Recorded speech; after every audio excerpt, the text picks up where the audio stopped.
โอเคสบายดีสำหรับวันนี้เราก็จะพามาลอยน้ำอยู่ข้างไอเต็กหรือว่าสวนน้ำกับฮ้อนๆเนี่ยวันนี้กับพามาลอยน้ำกับผมยังไรสายเล็กขอเสียงดูเล็ก มาพร้อมแจ้งในห้องเนาะเอาว่าจะเป็นยังไงเขาไปติดตามพร้อมกันเลย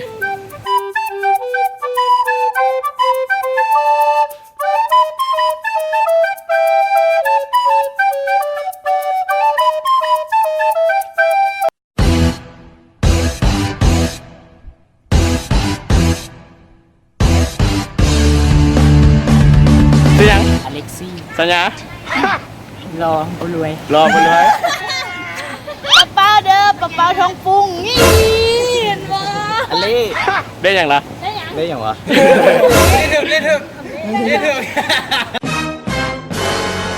ทึกสีเมืองเด้อสีเมืองใส่บินเดี๋ยวสีบินให้เบิ้งมัน บินในเมืองไม่ใช่เมืองใส่เมือง ลีเดอร์สาวงามซอยตัด สางงามสายตัด บีเด้อบอลจะถูก บรอดดู พูดเลยพูดอย่างโตมันกะไหนเร็วบอลจะเลีย บรอดแต่เลี้ยวคนสุดท้าย ดูเลยหลานพอเตะ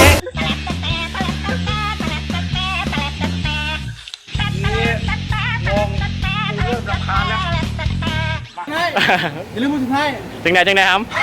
ซื้อยัง บ้าฉันมาทำอะไร ซื้อยัง ฉันมาทำอะไรที่นี่ ยังน้ำเลย ลูกไผ่หัวลูกไผ่ ลูกไหน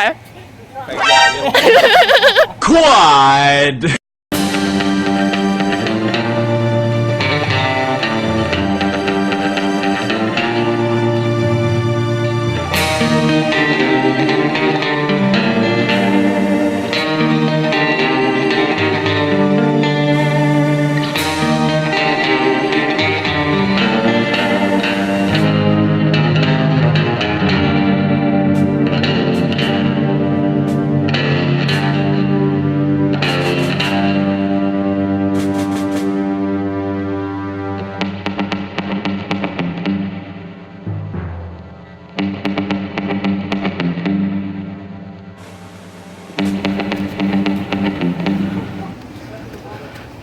เมื่อยบ่ โอ้เมื่อยต้องพักผ่อนก่อนได้ขึ้นมา ขึ้นขนาดจากสั้น โอ้นับไม่ได้เลยนี่จะแบบพ่อ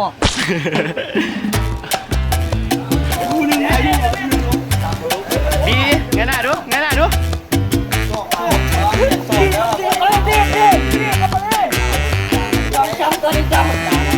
เอามา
บ่บินว่ะตอนนี้ บินเขาคิดว่าเล่น เ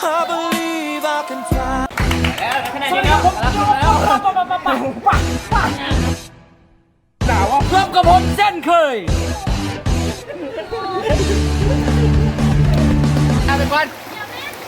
お前はもう死んでいる。 หากว่าเธอไม่ช่วยดึงฉันไว้ คงหลงทางไปไหนแล้วตั้งนาน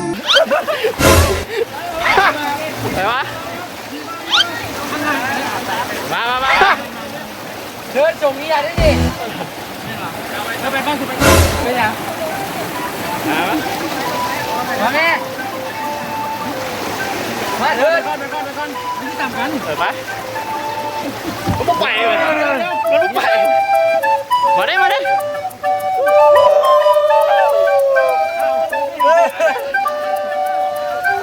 พอดก้นเลย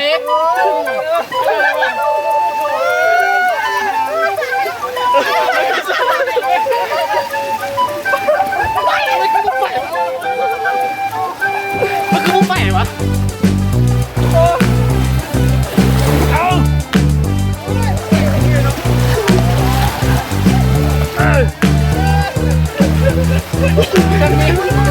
เดี๋ยวโอ้ย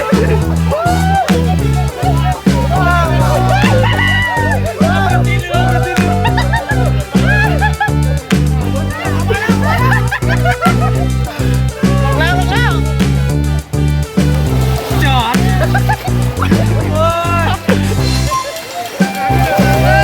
มา นะ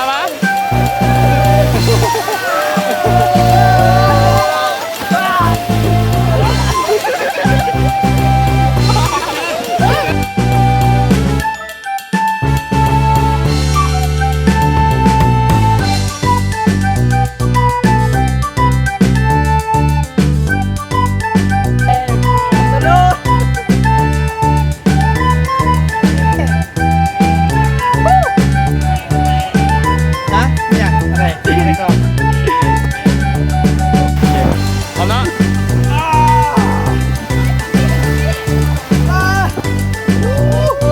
ยังก็ไม่ค่อยไหว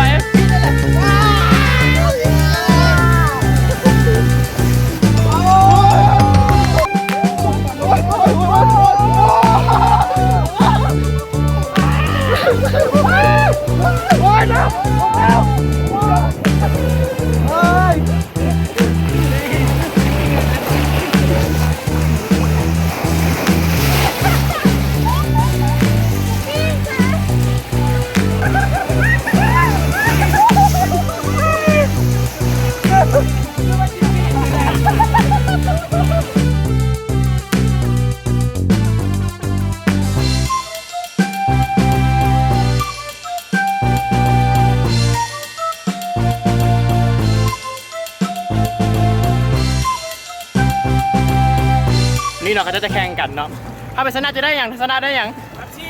เป๊ปซี่เนาะพนันกับเป๊ปซี่ตุ้งหนึ่ง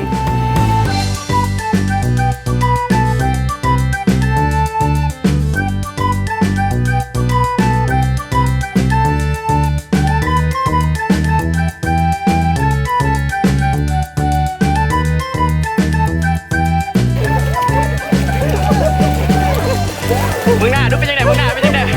ตอนนี้ได้ความหมาย100%มาแล้ว 100%แต่ยังไงฟังสัมภาษณ์ดูเป็นยังไงถามเพื่อนเรา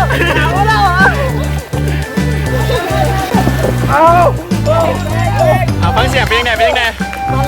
มันไหล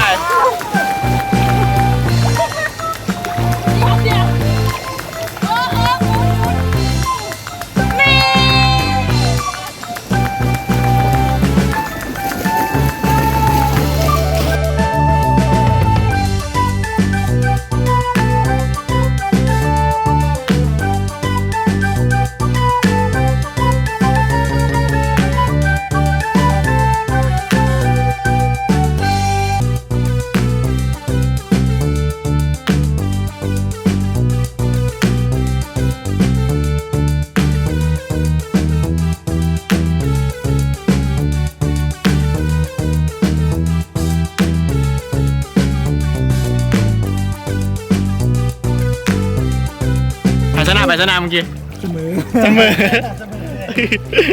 เป็นที่เดิมกี้ไปชนะเมื่อกี้ไปชนะ ฮะ ไปชนะเมื่อกี้ ให้ดูชนะซะ ไอโดนชนะซะวะ กล้องเห็นอยู่ กามื้อนี้ก็เป็นมื้อวันพัดเนาะเพราะว่าการบ่มีคนหลายก็ดีแล้วแหละบ่มีคนหลายกาสิไม่เมื่อยหน่อยนึงเนาะตอนนี้เนาะ